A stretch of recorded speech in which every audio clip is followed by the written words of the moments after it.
दोस्तों नमस्कार, सभी का स्वागत है प्रवचन डिजिटल पर। मैं हूं आपके साथ विजय रावत। जैसे कि हमने आपसे वादा किया था कि हम 5:30 बजे आपके बीच लाइव होंगे, और जो ये पूरा प्रकरण चल रहा है आजकल यूके ट्रिपल एससी से रिलेटेड, जब से वीडियो और वीपीडीओ के रिजल्ट जब से जारी हुए, तो क्या कुछ इसमें मामला है जो सोशल मीडिया पे तमाम प्रकार की जो बातें चल रही है, कितनी उस पे सच्चाई है, कितनी उस पे सच्चाई नहीं है, इस तमाम आ, बातों पर आज हम लोग तर्कपूर्ण चर्चाएं करेंगे, क्योंकि चर्चा करनी बहुत जरूरी भी है, ताकि एक निष्कर्ष पर हम लोग निकाल सके इन सब चीजों पर कि आखिर मार्केट में जो सब चीजें चल रही है, जो सोशल मीडिया के माध्यम से चल रही है, ग्राउंड में उसकी कितनी हकीकत है। तो हमारे साथ एस राजू जी हैं, जो अध्यक्ष हैं यूके ट्रिपल एससी के। इसके साथ साथ बेरोजगार संघ से हमारे साथ बॉबी पंवार जी जुड़े हुए। बॉबी भाई, बहुत स्वागत है आपका, और एस राजू जी आपका भी बहुत बहुत स्वागत है सर। सबसे पहले बहुत बहुत सबसे धन्यवाद। पहले सबसे पहले मैं बॉबी पंवार आपके पास आऊंगा। आपने अभी रैली भी निकाली थी, सीमावास कूच भी किया था, और तमाम प्रकार के सवाल भी खड़े किए थे यूके ट्रिपल एससी पर। तो आज हमारे साथ एस राजू जी भी मौजूद है। तो क्या कुछ आपके सवाल है, क्योंकि ये डिबेट हम इसलिए कर रहे हैं ताकि लोगों के बीच सच्चाई जा पाए, और ग्राउंड में क्या हो रहा है वो ने सच्चाई का एक एक हमारे बीच ट्रांसपेरेंसी रहे। तो बॉबी भाई, क्यों आपको ऐसा लगा, जो आपने 3 सूत्रीय मांगों को लेकर मुख्यमंत्री आवास पे कूच किया था, उसमें 3 सूत्रीय मांग थी आपकी, तो आपको ऐसा क्यों लगा कि जो स्नातक परीक्षा जो पहला आपने जो आपने मांग रखी थी कि इसकी सीबीआई जांच कराई जाए, तो आपको ऐसा क्यों लगा है कि जो अभी वीडियो और वीपीडीओ का जो एग्जाम आए उसकी सीबीआई जांच करानी बहुत जरूरी? देखिए विजय भाई, पहले तो आपका धन्यवाद, प्रवचन का डिजिटल का धन्यवाद कि आपने इस अहम मुद्दे को अपने चैनल के माध्यम से उठाया। और यहाँ पर हमारे माननीय अध्यक्ष यूकेएसएससी एस राजू जी, मेरा आपको भी प्रणाम। और बहुत खुशी हुई कि आप बिल्कुल चैनल के माध्यम से आप युवाओं तक आज रूबरू होने के लिए यहाँ पर आए हैं कि युवाओं तक अपनी बात पहुंचाएं। हमें भी अच्छा लगा कि कम से कम जो युवाओं के मन में सवाल है, जो युवा हमसे कहते हैं, वो हम आपके सम्मुख रख सके। तो जो जहां तक जो 3 सूत्रीय मांगों की बात है, और जहां तक इस परीक्षा की बात है, जो स्थानीय स्तरीय परीक्षा है, इसमें कहीं ना कहीं हमें जो है, हमें क्या पूरे प्रदेश भर में इस परीक्षा का जो रिजल्ट निकलने के बाद से जो माहौल बना है, और माहौल इसलिए बना है, मैं एक बात कहना चाहूंगा कि इसमें सबसे पहले तो एक नॉर्मलाइजेशन वाला जो पद्धति है वो अपनाई गई। इसमें ऐसा हो रखा है कि एक ही शिफ्ट में कई बच्चों के नंबर 5 नंबर बढ़े हैं, किसी के 10 से 15 नंबर भी बढ़ रखे हैं। यहाँ पर मैं आयोग के अध्यक्ष जी को कहना चाहूंगा कि जो नॉर्मलाइजेशन पद्धति है, इसमें मैं कहना चाहूंगा आपसे कि स्नातक स्तरीय परीक्षा जो क्वालिफाई वाले नंबर है वो तो आपने सार्वजनिक कर दिए हैं, परंतु लेकिन जो ये नंबर है जो घटे बढ़े हैं, उसको आप सार्वजनिक कर रहे हैं कि कितने किसके बढ़े हैं, किसने किसके घटे हैं। इस पे भी बच्चे जो आरोप लगा रहे हैं, बेरोजगार आरोप लगा रहे हैं, वो नंबर सबके सामने सार्वजनिक होने चाहिए। भाई किसके नंबर कितने बढ़े हैं, किसके घटे हैं, ये होने चाहिए। आप वो ओटीपी के माध्यम से शो कर रहे हैं, पर ओटीपी जिसका है वही इसको ओटीपी डालकर शो कर सकते हैं। यहाँ पर सुनने मारा कि 10 से 10 जी, एक एक करके जवाब लेते हैं ताकि हम सीक्वल वाइज हम चल पाए। सर, पहला इन्होंने कहा है कि जो सार्वजनिक किए जाएंगे बच्चों के नंबर बढ़े हैं और घटे हैं। Sir,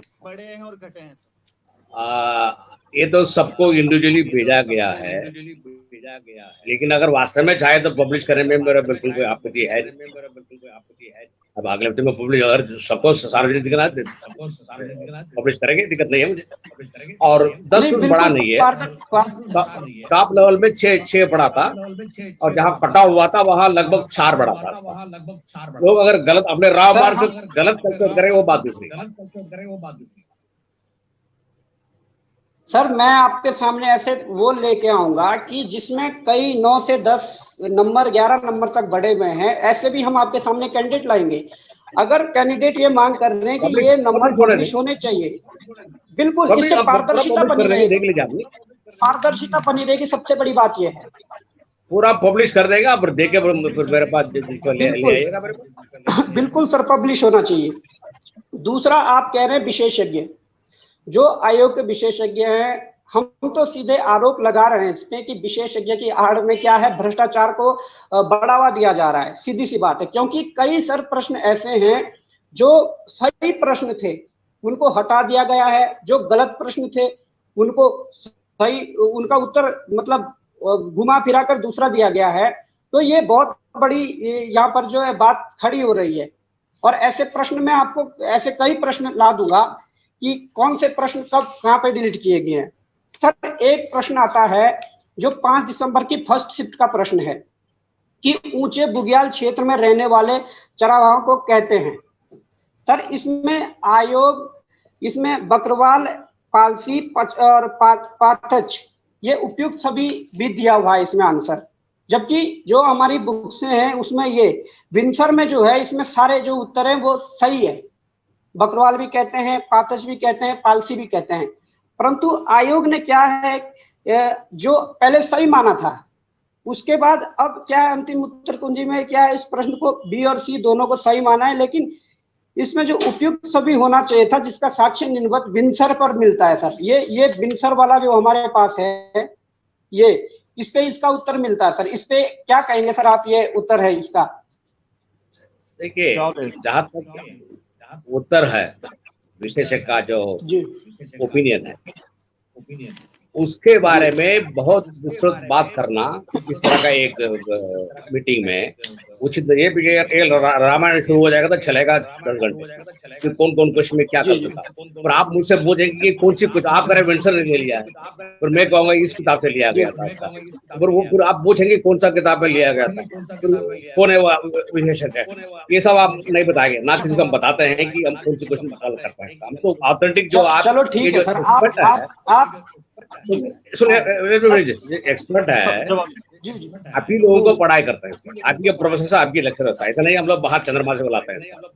number 1। नंबर 2 विवाद तो बहुत चलता है ना, लेकिन जब आप बताएंगे ना बहुत सारा केस ऐसा मिलेगा जहाँ मान लीजिए एक ही क्वेश्चन को 50 लोग अगर चैलेंज किए हैं, सब लोग एक नहीं करते हैं।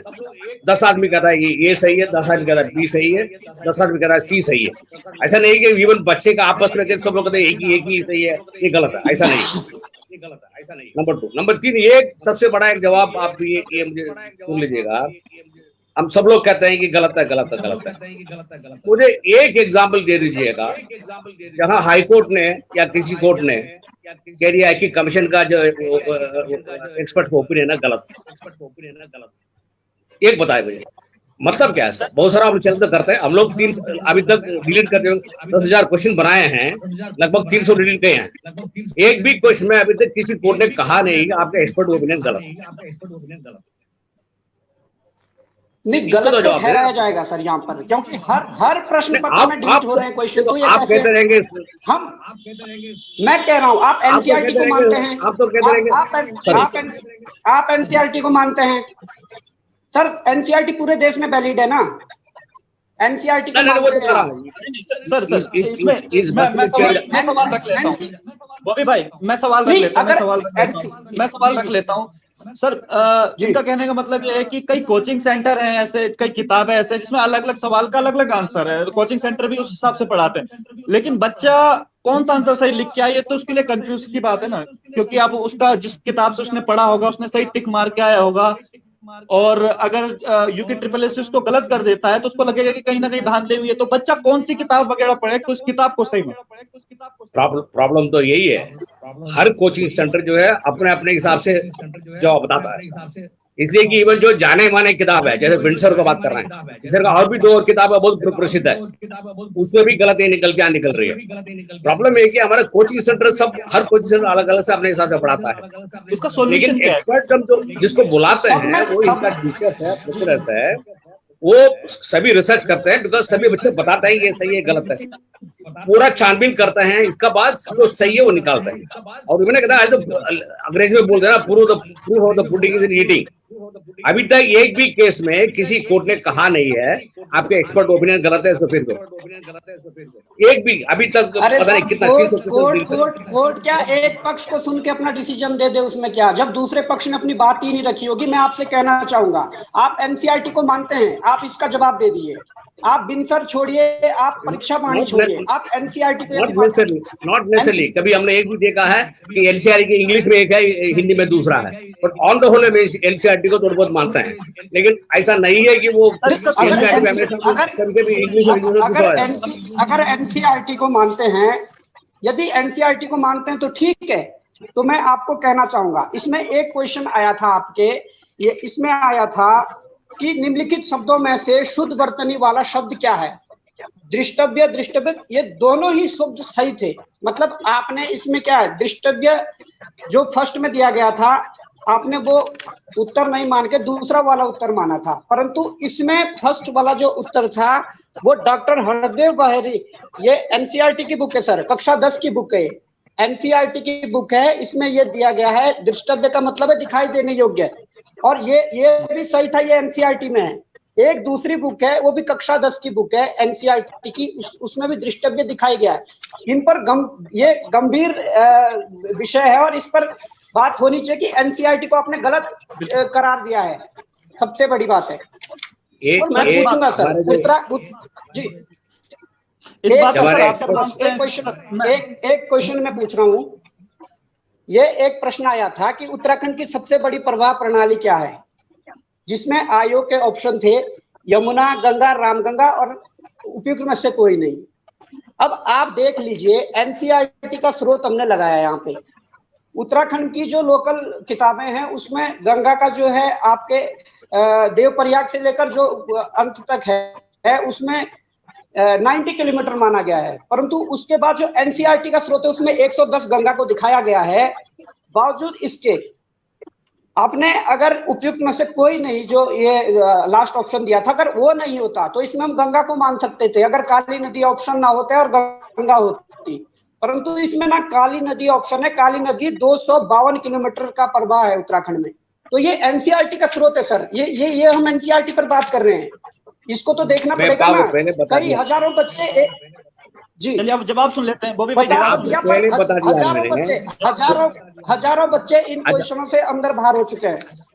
ठीक है, अगर मैं आपको दिखा दूंगा कि कितने बच्चे इसके खिलाफ लिखे होंगे, जो क्वेश्चन मैं आपको पहले बता दिया है, जब ऑब्जेक्शन करते हैं ऐसा नहीं है हर बच्चे जो आप कहते हैं वो कहते हैं, कई बच्चे कहते हैं दूसरा भी कहते हैं साहब ये सही नहीं, ये सही है, और कुछ बच्चे ये बिल्कुल सही है जो आपने आंसर बताया, ऐसा भी बताते हैं।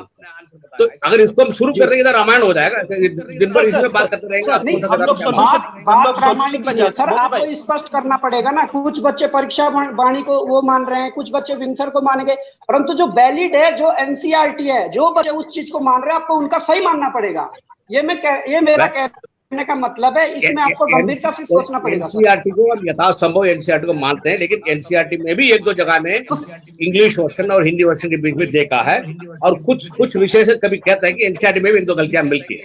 ऐसा नहीं है कि एनसीईआरटी में सब कुछ सही है, लेकिन एनसीईआरटी में 99% सही है, ये माना जाता है। तो एनसीईआरटी की हम बात कर रहे हैं और उसी के आधार पर हम ये कह रहे हैं कि आपने कई जो सही प्रश्न थे उनको गलत करा है, और जो डिलीट करने योग्य प्रश्न थे उनको आपने डिलीट नहीं किया है, और बकायदा जो सही क्वेश्चन थे उनको डिलीट किया है। ये समस्या ये उत्पन्न हो रखी है। इसका हम छेड़ देंगे तो दिन भर आप बात करते रहेंगे, बिकॉज़ आप कहेंगे ये सही है, मैं कहूंगा गलत है, आप पूछेंगे कौन सा किताब है। मैं सॉल्यूशन सर इस बात का सर भाई एक सेकंड मैं सवाल पूछ लेता हूँ।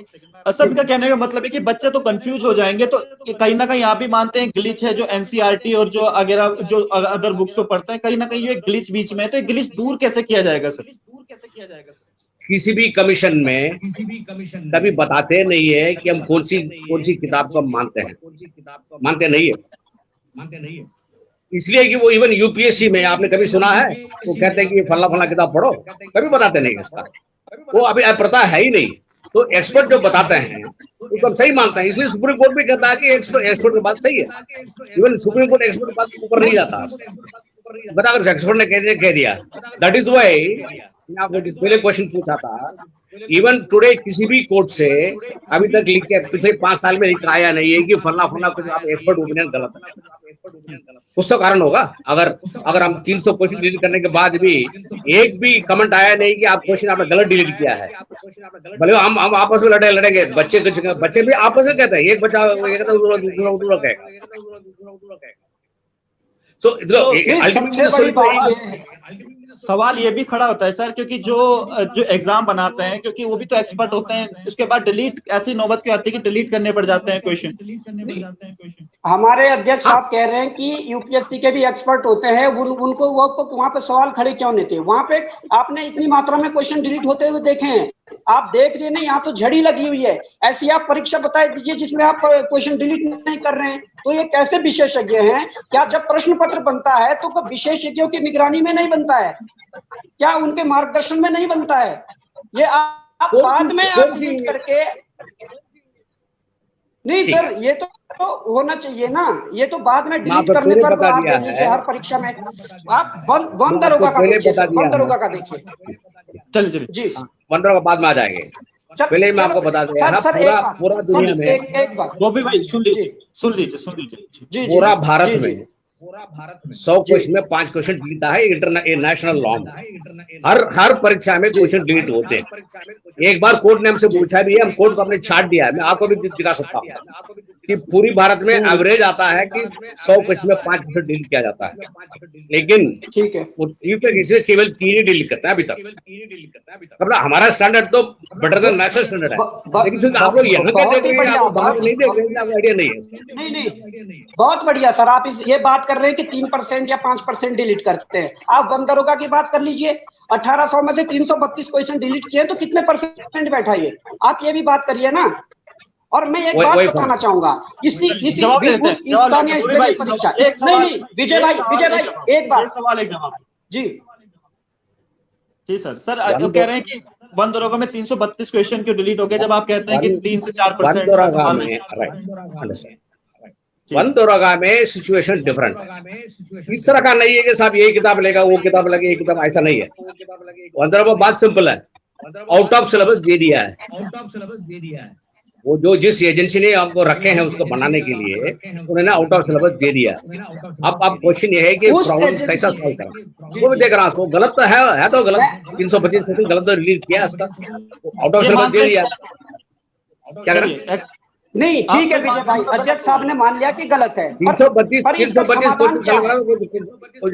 अधिकृत हो गया, लेकिन इसका सोल्यूशन क्या निकालना वो हम लोग ढूंढ रहे हैं, क्या सोल्यूशन निकाल सकते हैं। दोबारा एग्जाम कराएंगे। सॉल्यूशन क्या निकालोगे आप सर? मैं एक बात बोलना चाहता हूँ, सॉल्यूशन आप क्या निकालोगे?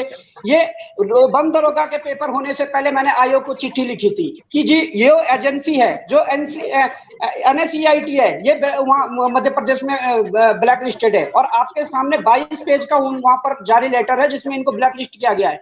आपने उस समय नहीं माना है, आपने कहा कि ठीक एजेंसी है, आपने उल्टा हमारे खिलाफ क्या है विधिक नोटिस जारी किया। क्या आप आज परिणाम देख रहे हैं उस एजेंसी का? उस एजेंसी ने सहायक लेखाकार की परीक्षा करवाई है, हमने सहायक लेखाकार की परीक्षा शुरू होने से पहले आपको लेटर दिया कि एजेंसी सही नहीं है, आप इस एजेंसी से उत्तराखंड के बच्चों का भविष्य के साथ खिलवाड़ मत कीजिए। परंतु सहायक लेखाकार के बाद आप देख रहे होंगे कि कितने खिलवाड़ हुआ है बच्चों के साथ।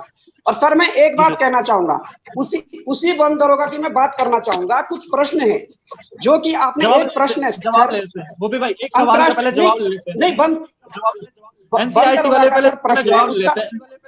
NSEIT वाले पहले जवाब लेते हैं सर। बॉबी पवार जी का कहना है कि पहले जो NSEIT है वो ब्लैक लिस्टेड संस्था है जो एग्जाम वगैरह करवाती है।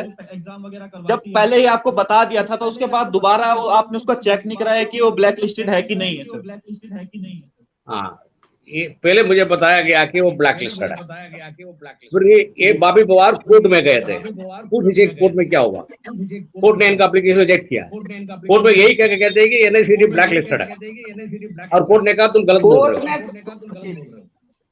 कोर्ट ने गलत इसलिए बोला कि हम झगड़ा कर रहे हैं, अल्टीमेट डिसाइड कौन करेगा? आपका किसी को आप कहते हैं ब्लैक लिस्टेड है, कोर्ट ने कह दिया कि आप गलत बोल रहे हो। मैं थोड़ी कह रहा हूँ, कोर्ट बोल रहा है। कोर्ट ने क्या कहा था वही भाई? इनका ब्लैक लिस्टेड नहीं है, कोर्ट ने कहा ब्लैक लिस्टेड नहीं है। कोर्ट में इन्होंने, ठीक है सर मैं बता देता हूँ, मैं कोर्ट वाला जवाब भी मैं आपको बता देता हूँ। हुआ क्या कि हमने जब आयोग में लेटर दिया कि एजेंसी ब्लैक लिस्टेड है, आप बच्चों के भविष्य के साथ खिलवाड़ मत कीजिए, तो इन्होंने हमारे खिलाफ विधिक नोटिस जारी किया और एग्जाम की डेट जारी कर दी। आनन फानन में जब कोर्ट की दौड़ लगानी पड़ी अभ्यर्थियों को, तो 2 दिन में क्या है, बेरोजगारों के पास इतना संसाधन नहीं है कि 1-2 दिन में सब कुछ एकत्रित कर सके, परंतु उसमें हम डॉक्यूमेंट पूरे नहीं कर पाए। वो एनएससी जो टर्मिनेशन लेटर है वो नहीं लगा पाए, तो हम आपको भेज देते हैं टर्मिनेशन लेटर, हम आयोग में मिलने आना चाहते हैं और आपको दिखा देते हैं कि ब्लैक लिस्टेड है, ठोक बजा के कहते हैं कि हाँ ब्लैक लिस्टेड है। और उसी वन दरोगा की मैं बात कर रहा हूँ जिसकी चल रही थी कि एक प्रश्न है सर, अंतर्राष्ट्रीय सौर संगठन का सचिवालय कहाँ स्थित है? बॉबी भाई आपसे भी सवाल है, बॉबी भाई पहले आपसे भी सवाल लेता हूँ। जब आप कोर्ट में गए होंगे तो क्या आपने पूरी तैयारी के साथ, जब आप इल्जाम लगा रहे हैं किसी पे कि भाई ये ब्लैक लिस्टेड कंपनी है, तो क्या आपने कोर्ट के सामने वो साक्ष्य क्यों नहीं पेश किए पहले कि ये ब्लैक लिस्टेड है ही पूरी कंपनी, जब आप यूके SSS को जब आपने पहले ही सूचित कर दिया था? तो इस एजेंसी के खिलाफ लखनऊ में गंगनहर थाने में जो रिपोर्ट लिखवाई गई थी 2017 में, उत्तर प्रदेश की बात कर रहा हूं मैं, वहां पर जब ये हवा चलने लगी कि उत्तराखंड में ऐसा कुछ हुआ है, तो वहां पर उन्होंने थानेदार ने हमें वो FIR कॉपी नहीं दी उस दौरान, और हमारे पास समय 2 दिन का था कुल, वो नहीं मिल पाई वो चीज हमें उस समय। पर आज हम कहते हैं कि ब्लैक लिस्टेड है और उसका सबूत हमारे पास है, आप लीजिए ना निर्णय, लीजिए ना उसका निर्णय। सर राजू सिंह से भी सवाल लेते हैं सर, जब इन्होंने आपको बताया था कि ब्लैक लिस्टेड है तो आपने भी अपने स्तर से उसकी जांच की थी कि ब्लैक लिस्टेड है कि नहीं है? हाँ किया। और उन्होंने कहा कि जो बताया जा रहा है यूपी में हम लोग ब्लैक लिस्टेड है, वहां समय एग्जाम कर रहे थे उस समय, जिस समय ये बात कहा जा रहा है कि जिस समय ये बॉबी पवार कोर्ट में गए थे ब्लैक लिस्टेड है उस समय, और वो भी इसको बेस था कि यूपी में कुछ हो गया गड़बड़, और यूपी में उसी पुलिस डिपार्टमेंट में वो एग्जाम एक करा रहे थे, नंबर 1। नंबर 2 ये जो दूसरे की बात कर रहे हैं अभी टर्मिनेटेड है, ये तो दिसंबर की बात है। इन्होंने पहले किया है कि ये बात कोर्ट में कहते हैं जुलाई में, अब दिसंबर में आके वो टर्मिनेट हुआ, वो भी अभी टर्मिनेट हुआ है। किस कारण से टर्मिनेट हुआ है? ऐसा नहीं है कुछ गड़बड़ मिला है, वो कह रहे हैं कि इन्होंने कुछ प्रोसीजर गलत अपनाया, तो ये नहीं लिखा है कि इन्होंने कुछ भी आउट कर दिया या इनकी वजह से गलत हो गया। वो कह रहे हैं कि इसमें इन्होंने कोई प्रोसीजर जो फॉलो करना था कंप्यूटर में डाउनलोड अपलोड करने में वो गलत कर दिया है, इसलिए उनको फिलहाल उनको टर्मिनेट किया है। लेकिन ब्लैक लिस्ट दूसरा है। ब्लैक लिस्ट का मतलब ये कहना है कि पूरा दुनिया में किसी जगह पे काम नहीं करोगे, ब्लैक लिस्ट दूसरा, टर्मिनेशन दूसरा। सर मैं आपको बताना चाहूंगा, मैं आपको बताना चाहूंगा कि जब वहां पर छेड़छाड़ हुई है, जब प्रश्न पत्र लीक किए गए हैं, उन्होंने ऑनलाइन प्रश्न पत्र जो करवाते तो उनको टर्मिनेशन किया गया वहां पर, सीधी सी बात है।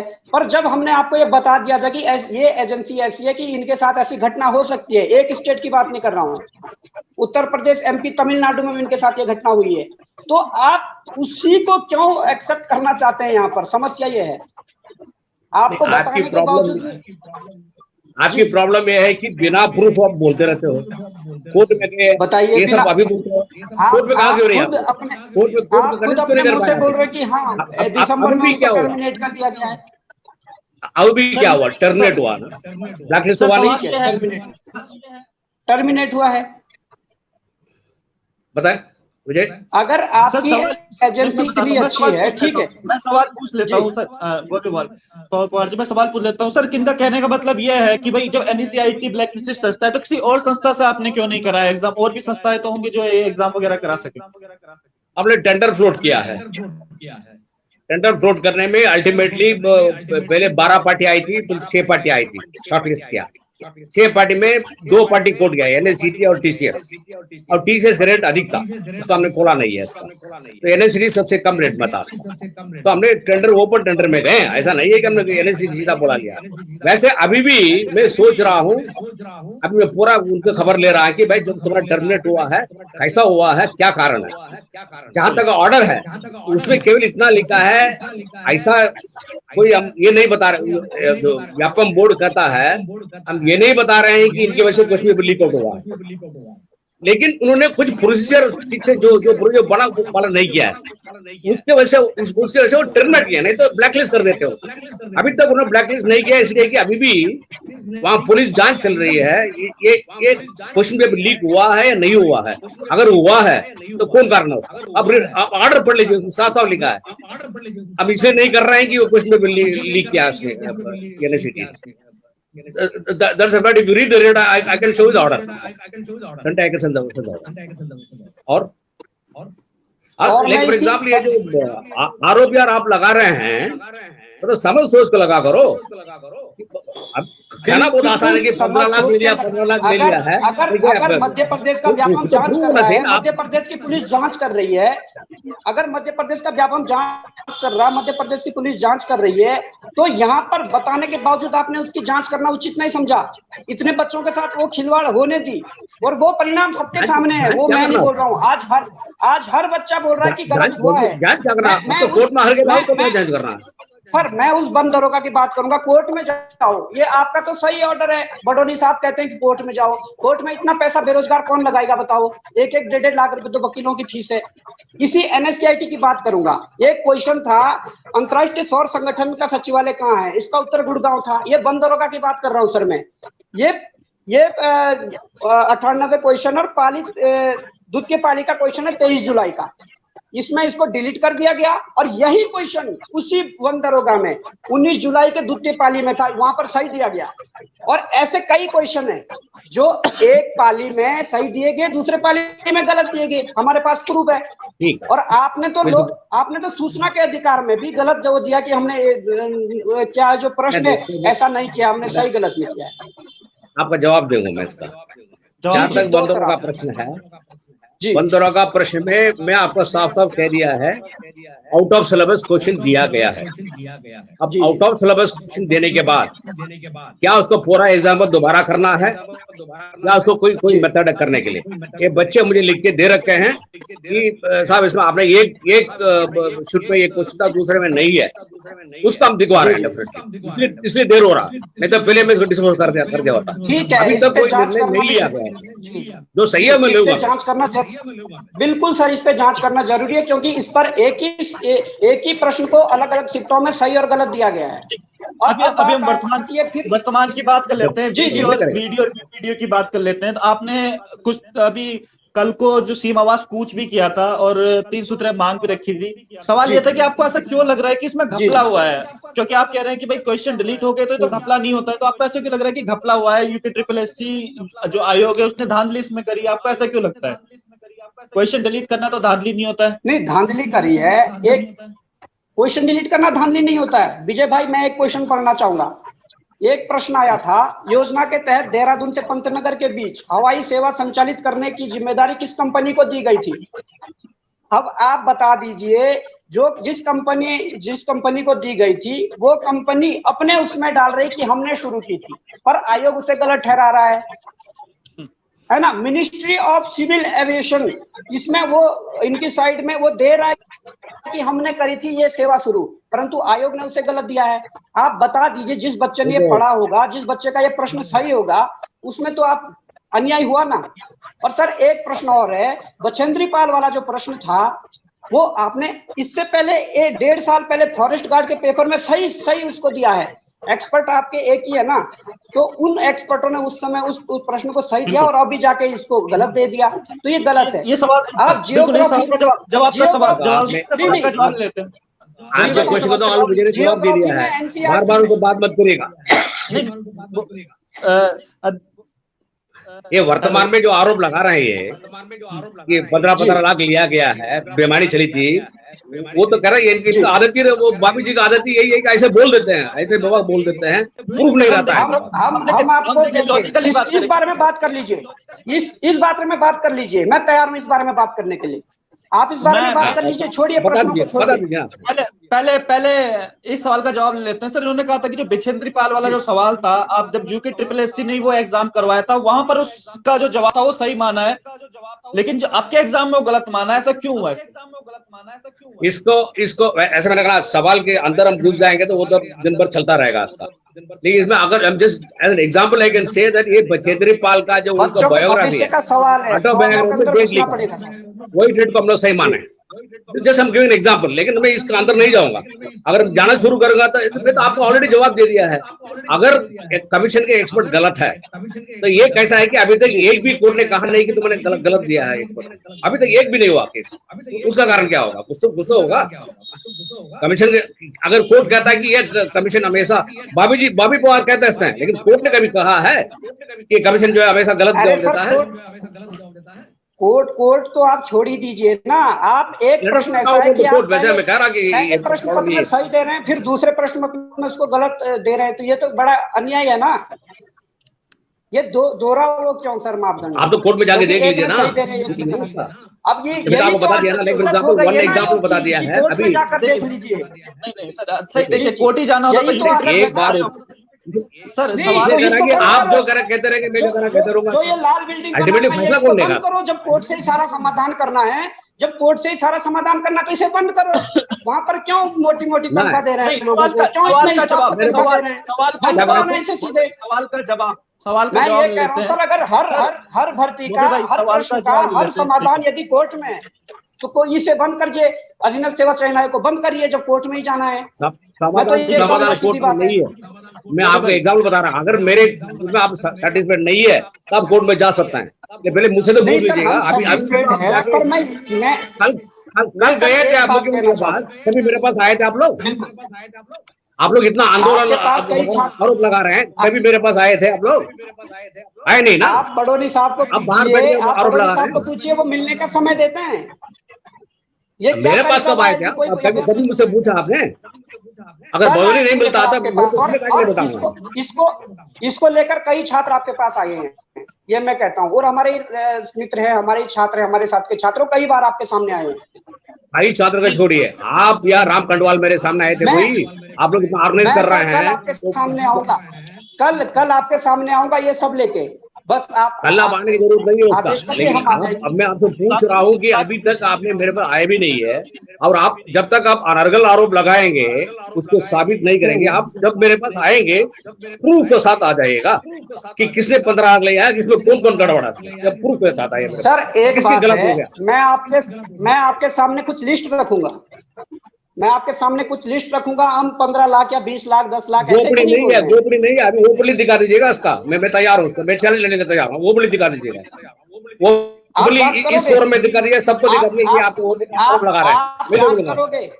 आप जांच करोगे, जांच की मांग करोगे सर?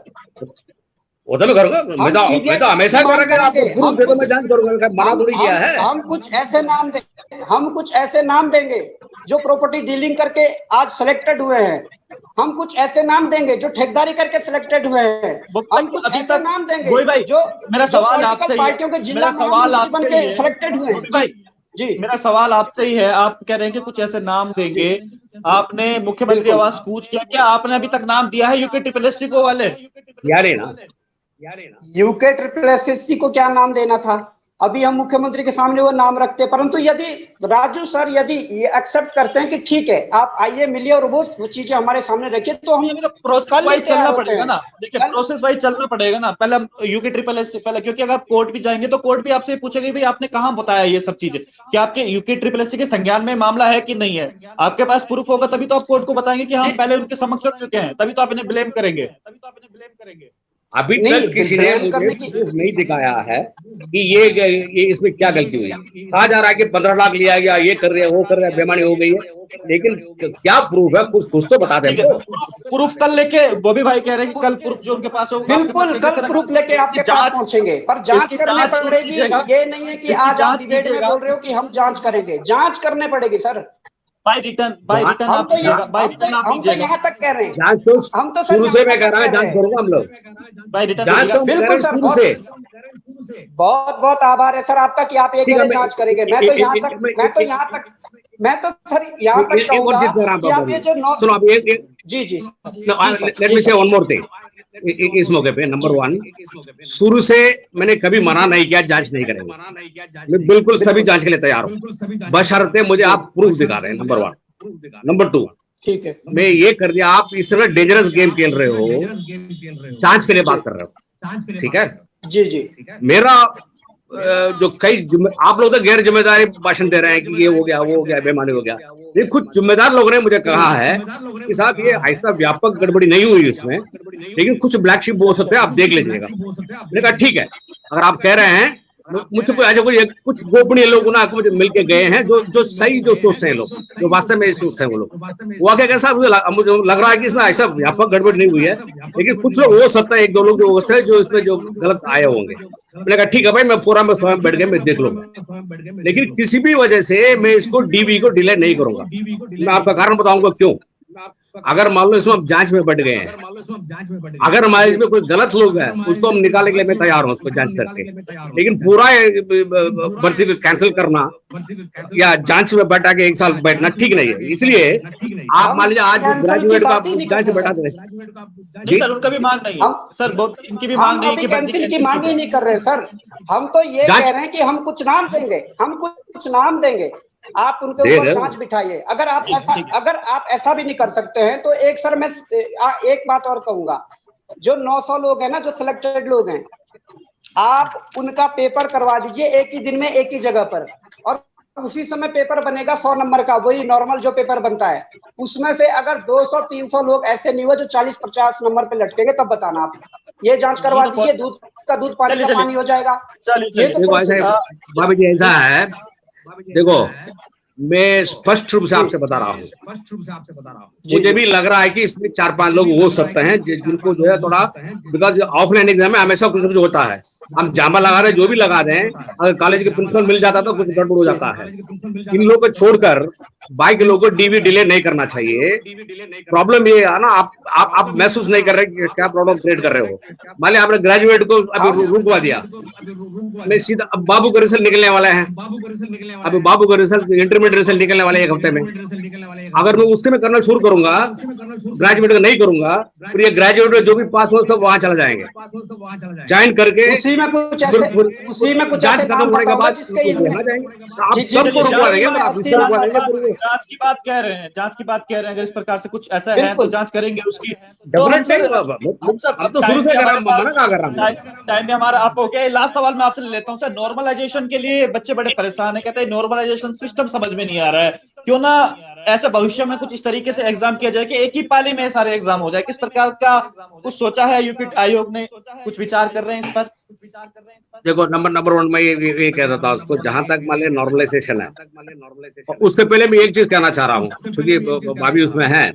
देखो ऐसा है, अनर्गल आरोप जब लगा देंगे तो आपके साथ बच्चे भी हैं, सबको मेरे पास बहुत सारा बच्चे के खबर आ गया है कि साहब हमारा मेंटल प्रेशर में है कि हम लोग इतना मेहनत करके पास करने के बाद भी हमको बेईमान कहा जा रहा है। तो अगर मान लीजिए वो लोग आपके खिलाफ कोई एक्शन लेंगे या किसी खिलाफ एक्शन लेंगे, या सिमिलरली आपके साथ बच्चे घूम रहे हैं बेमतलब, उनके खिलाफ कार्रवाई करेंगे तो गंभीर होता है। Even commission can also take an action. मैं आपको वार्न कर रहा हूँ, पूरा संभाल के बोलिएगा, बहुत मत बोलिएगा, संभाल के बोलिए, जो बोला सच बोलिएगा, सही बोलिएगा, बैलेंस बोलिएगा, लेकिन विदाउट बैलेंस मत बोलिएगा। नंबर 1 नॉर्मलाइजेशन में मेरा एक 153 एक संवाद है, उसको पूरा एक्सप्लेन कर रहा है नॉर्मलाइजेशन कैसा होता है।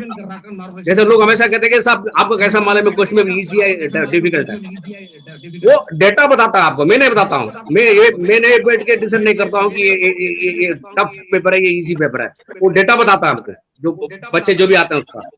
123 संवाद में पूरा लिख रखा हूँ कि नॉर्मलाइजेशन मतलब क्या है, उसका फॉर्मूला क्या है, कैसा कैलकुलेट किया जाता है, और यहाँ तक मैं ये भी कर रखा हूँ कि पिछली 6 एग्जाम में नॉर्मलाइजेशन में क्या हुआ है और कितना मार्क में फर्क पड़ा, ये सब लिख रखा हूँ। तो ये कहना गलत है कि वो किसी को नहीं मालूम है। नंबर 1। नंबर 2, हमारे बच्चे जो है हर जगह में एग्जाम लिख रहे हैं, RRB एग्जाम लिख रहे हैं, NTPC एग्जाम लिख रहे हैं, इसका बैंक एग्जाम लिख रहे हैं, SSC एग्जाम लिख रहे हैं। क्या उनको नहीं मालूम है कि नॉर्मलाइजेशन क्या होता है?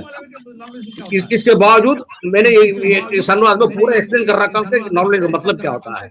और ये पूरा भारत में कम से कम including Madhya Pradesh, Uttar Pradesh, Delhi, SSC, IIM, even IIM CAT है, तो सबसे महत्वपूर्ण एग्जाम है, वहां भी हमारा फॉलो बोला कर। तो इसे कहना करते, अगर मैं चाहता हूँ दोबारा बताऊंगा, संवाद नंबर 153 तो पूरा एक्सप्लेन कर रखा हूँ कि नॉर्मलाइजेशन क्या होता है। जी वो भी अगर चाहते हैं मैं डेटा जी, भी दे विजय- सकता हूं। अरे सर, इस डेटा की जरूरत ही नहीं पड़ेगी, इस नॉर्मलाइजेशन की जरूरत ही नहीं है। अभी 15 दिन पहले लोक सेवा आयोग ने 2,58,000 बच्चों का पेपर एक शिफ्ट में करवाया है। और सर मैं आपकी जानकारी के लिए बता दूं, 2016-17 की रिपोर्ट के अनुसार उत्तराखंड में 23,000 से अधिक junior high school, intermediate college और पीजी कॉलेज वगैरह, ये डिग्री कॉलेज है। तो आप तो यहाँ 5,10,000 बच्चों का पेपर, 5 लाख या 10 लाख बच्चों का पेपर करवा सकते हैं। करिए ना, क्योंकि लोक सेवा आयोग करवा रहा है 2,58,000 सवाल बच्चों यही उठ रहा है कि जब का लोक पेपर। सेवा इस आयोग करा सकता है नॉर्मलाइजेशन तो प्रक्रिया सब समाप्त होनी चाहिए, हम ये चाहते हैं। ये एक शिफ्ट सवाल में पेपर हो, हम ये कोई बात- चाहते कोई हैं, बात- ये जड़ जवाब ले खत्म लेते होनी हैं। चाहिए। जवाब ले नहीं, लेते हैं, जब लोक सेवा आयोग इतना एग्जाम करा सकता है, 2,58,000 बच्चों का भी एग्जाम करवाया था, तो यूपी ट्रिपल एससी क्यों नहीं करवा सकता? ये इस सवाल मामले है। में मैं ऑलरेडी कह चुका जी। हूँ कि हम लोग डेफिनेटली कोशिश करेंगे एक शिफ्ट में करने के लिए। दैट ऑलरेडी श्योर, दैट यथा संभव करना चाहिए वन शिफ्ट में। कोशिश नहीं सर, ये लेकिन आपसे प्रार्थना भी है हमारी, ये प्रार्थना भी है यूकेपीएससी कि को सभी बच्चों नहीं, देखिए यूकेपीएससी को एग्जाम लेना उचित नहीं है। बिकॉज लाइक फॉर एग्जांपल अगर एग्जाम ही कराना है, आप स्कूल में क्यों बात कर रहे हो? हमारा हल्द्वानी स्टेडियम में 20,000 लोगों को कुर्सी लगा दो, एग्जाम करा दो। बिल्कुल, आप बनाइए व्यवस्था ऐसी बनाइए। देहरादून अगर में आर्गुमेंट ही प्लेग्राउंड है, करना वहाँ है टेंट तो मैं तो प्रॉब्लम है लगा कि एग्जाम दीजिए, करा दो। पर एक शिफ्ट में एग्जाम हो। ये नॉर्मलाइजेशन जब की जो पद्धति है, प्रॉब्लम आपने तो करना कहा है, कि 3 से 4 नंबर बढ़े हैं, इसमें हम ऐसे आपके पास लेके आएंगे जिनके 9 से 10 नंबर भी बढ़े हैं, हम लेके आएंगे। हम निराधार बात नहीं कर रहे हैं, हम आधार की बात कर रहे हैं, हम सबूतों की बात कर रहे हैं। हम ऐसे लोग ले आएंगे उन्होंने क्या दिया जिनके कि आप नंबर बढ़े लेके हैं। आइएगा। चलिए सर, बिल्कुल। टाइम भी पूरा हो गया है सर, टाइम भी पूरा हो गया है। बहुत बहुत धन्यवाद सर। मुझे लगता है लगभग सारी बातें आई गई होंगी जो कई लोगों को कंफ्यूजन था कि क्या मैं कुछ चल मैं रहा है। एक ही चीज कहना चाह रहा था इसका जी कि हम जी। जब हम एग्जाम करते हैं, हम इतना केयरफुली करते हैं कि सेंटर को चुनते हैं कि कोई गड़बड़ ना हो जाए। इसलिए आप देख रहे होंगे पिछले 5 साल में एक भी एग्जाम हमारा, एक भी पेपर लीक नहीं हुआ। यूपी में देख लीजिए 17 लीक हुआ पेपर, यूपी में देखा आपने 17 लीक हुआ है, लेकिन हमारा एक भी पिछले 7 साल में लीक नहीं हुआ। उसका कारण यही है, हम लोग बहुत केयरफुली चुनते हैं सेंटर को। एग्जाम कराना है तो किसी जगह में करते हैं। अरे पेपर ही लीक हुआ है, हम लेके आएंगे आपके सामने। पेपर ही लीक हुआ चलिए, है, पहले दिन ये पेपर बात लीक का हुआ है, पेपर पढ़वाया गया दिखा है, दीजिए ना मुझे, वो दिखा लेके दीजिए ना आएंगे, मुझे। हम लेके जांच का आएंगे विषय ना। है। मैंने बता दिया, हम लेके आएंगे। पर सर ठीक है, कल एक प्रश्न मैं पूछना चाहूंगा सर, ये छोड़ो, एक प्रश्न सर पूछना चाहूंगा कि एलटी का जो मामला पड़ा हुआ है अभी, एलटी का जो कोर्ट में पड़ा हुआ है मामला, उसमें कोर्ट ने आयोग को 14 दिन का टाइम दिया था कि आप इस पर जवाब दीजिए, जो प्रश्नों को लेकर उलझा हुआ मामला है। परंतु आज 3-4 माह हो गए, उस पर आप कोर्ट, अब आयोग अपनी तरफ से कोई एफर्ट नहीं लगा रहा कि मामले को जल्दी से सुलझाया जा सके। ये भी सर एक बड़ा प्रश्न है, यहाँ पर बच्चों के वो काफी वो आते हैं। एग्जाम लगभग उसका जवाब 1 महीने पहले दे दिया गया है। मुझे नहीं मालूम है किस लिए डिले हुआ है, वो तो मुझे भदौनी जी से पूछना पड़ेगा। लेकिन मुझे भदौनी ने कहा कि 1 महीने पहले कर दिया, जवाब दे दिया गया। अभी कोर्ट में डेट लगना उसका, इनफैक्ट 2 बार ऑलरेडी लगा हुआ था डेट, बिल्कुल सर, टल गया था वो। मेरे पास बच्चे आए भी थे। उम्मीद है कि बिल्कुल उम्मीद है सर आप जल्दी लगाएंगे। पर एक यूपीसीएल पिटकुल का हुआ था सर, उसमें भी जो टॉपर के 2 लड़के हैं, करण मेहरा और कुलदीप मेहरा, इनको सर आपने वहां पर मतलब डीबी के लिए नहीं बुलाया, क्या है सर अभी? और बाकी की डीबी हो चुकी है 3-4 मार्च को, परंतु ये टॉपर जो है जिनके 81.50 नंबर है, एक के तो पिताजी सदमे में आकर मौत हो रखी है, ऐसा मेरे को मतलब वहां से इंफॉर्मेशन दी गई है कि इन बच्चों को क्यों वहां पर मतलब वो नहीं किया गया। यूपीसीएल पिटकुल का मामला है सर ये, जो 2 बच्चे प्रॉब्लम है ना, प्रॉब्लम है ना, उनके पिता आके आपसे रोए थे। मेरे पास अगर वो तो पहले हो गया था, मेरे पास वो बच्चे ऑलरेडी आ चुके हैं। 10-15 दिन पहले जब मैं मद्रास गया था, वापस आया था, तो बच्चा आए थे, उनका नाम तो अभी निकल गया है, आ जाएगा नाम उनका, कोई दिक्कत नहीं उनका है। सब सॉल्यूशन आप निकाल दीजिए, बड़े परेशान है बच्चे, आपसे रिक्वेस्ट है। ठीक है, ठीक जी है। जी चलिए, बिल्कुल रिक्वेस्ट है सर आपसे। बहुत धन्यवाद सर। टाइम भी पूरा हो गया, टाइम अप ही हो गया हमारा। बहुत बहुत धन्यवाद sir. S Raju ji sir, आपने हमें समय दिया, भूमि पवार जी आपने भी हमें समय दिया, और बहुत ही एक तर्कपूर्ण तरीके से, ट्रांसपेरेंसी तरीके से हम लोगों ने आज डिबेट करी। और ये डिबेट करनी भी बड़ी जरूरी है, क्योंकि एक बच्चा जब एग्जाम की तैयारी करता है तो उसके लिए बहुत मेहनत लगती है, और इस प्रकार की अफवाह जब सोशल मीडिया पर या कहीं चलती है तो उसकी सच्चाई जानना भी हमारा धर्म है। तो बहुत बहुत धन्यवाद सर, आपने हमें समय दिया, और बॉबी पवार जी आपने भी हमें समय दिया। तो आज के लिए इतना ही। आप देख रहे थे आपका अपना प्रवचन डिजिटल। Thank you sir.